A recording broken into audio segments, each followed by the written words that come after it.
I'm Sharon Wren. And I'm Linda Cook. And this is QC Crime Watch. Every episode, we talk about some of the cases that we're following in the court systems and update people on some of the cases we followed in the past. And we always remind you that we cannot refer you to an attorney. That is against our code of ethics, so to speak. Right. Oh my! You have a plethora of interesting cases. Oh, today. We're using the big words today. A plethora, yes. And I'm going to have to pull out the readers for this one. 7 people and counting have been arrested after Davenport police say they were part of a planned fight, which sounds so, like you send out the invitations in teams. Mhm. No, this is just the old you and me. We're going to square up in the parking lot and take care of business. So according to all the criminal complaints, police responded to 1312 Harrison Street, Hilltop Grocery and Spirits on September 15th at about 1 o'clock in the morning for a report of a disturbance. Okay. I'm going to say it right now. That was an understatement.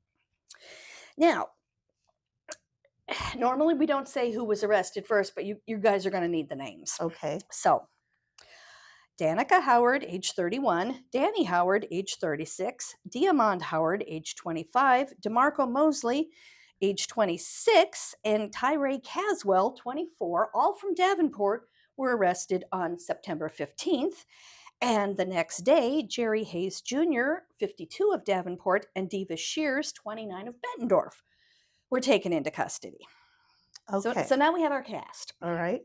Now, the complaints say that Danica drove herself and 2 others to the scene of the planned fight. DeMarco was allegedly part of the fight, and this is a quote from the criminal complaint, by assembling with approximately 14 other individuals while using violence against another person.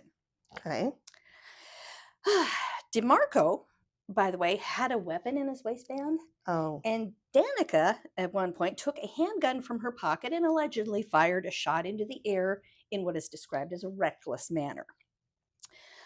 All of the defendants were described as screaming, kicking, punching, fighting with several people. Just your typical big old fight.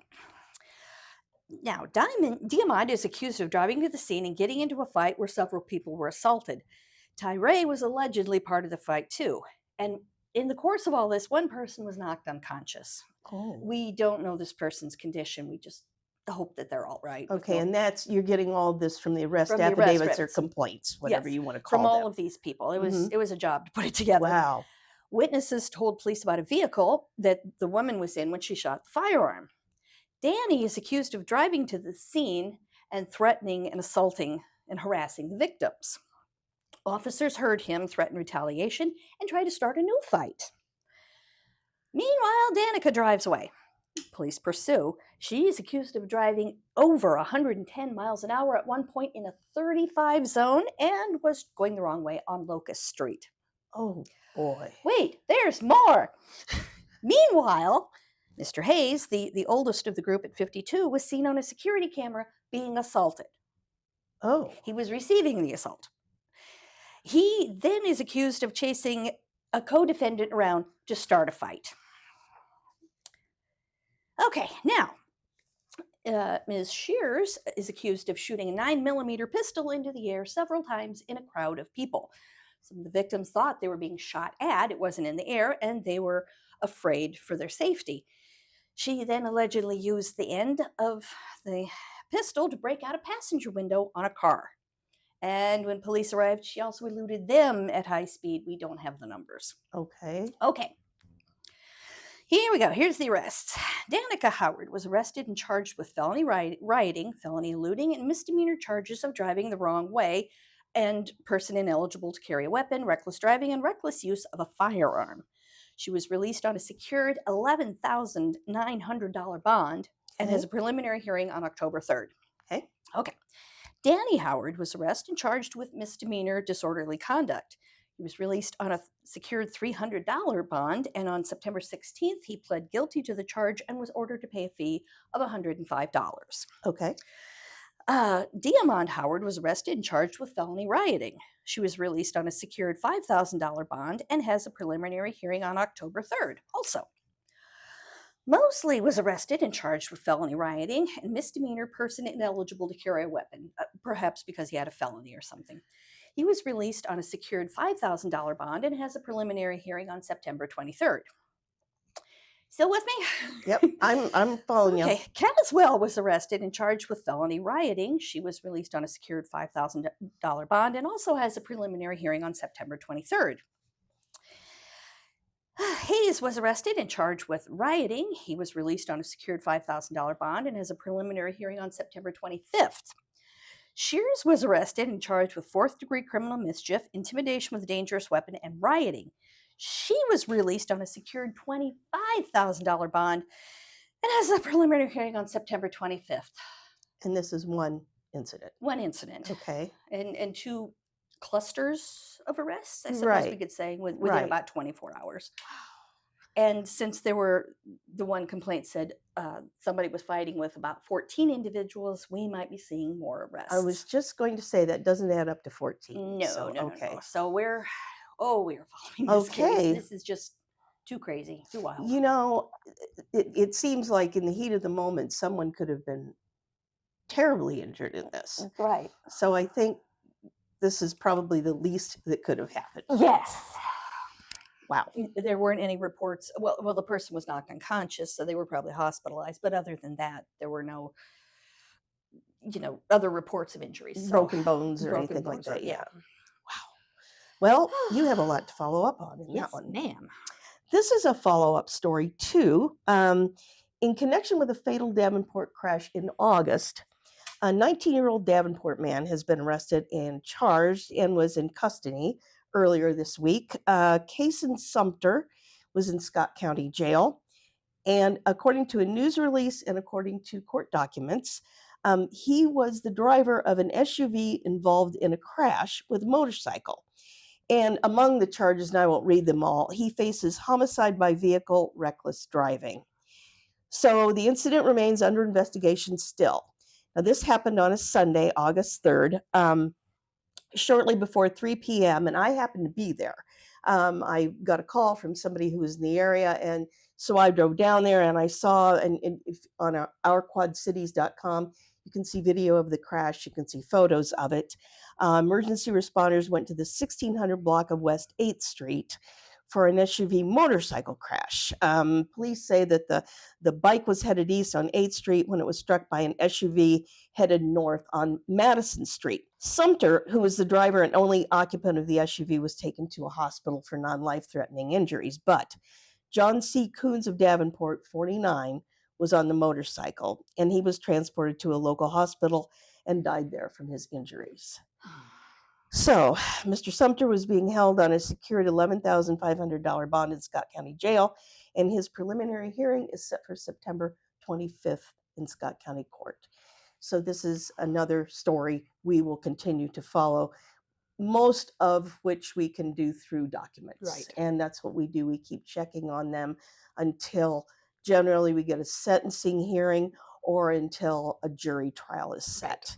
So we will continue to Right. follow this one in Or- the same fashion. Or in the case of Mr. Howard, we just followed that through the court documents. And well, we have another person from Davenport who's just in a bit of trouble. Okay. Man from Davenport was sentenced to 180 months, that's 15 years, in federal prison on September 15th for attempting to entice a minor and failure to register as a sex offender. Ugh. So public court documents and evidence presented at the sentencing show that Gerald Horde, 52, at the time was on federal supervised release after a 2022 conviction for attempting to transfer obscene materials to a minor. Mr. Horde allegedly, he's been convicted, so we don't have to say allegedly. He sent pictures and arranged to meet up with someone he thought was a 14-year-old boy in July of 2024.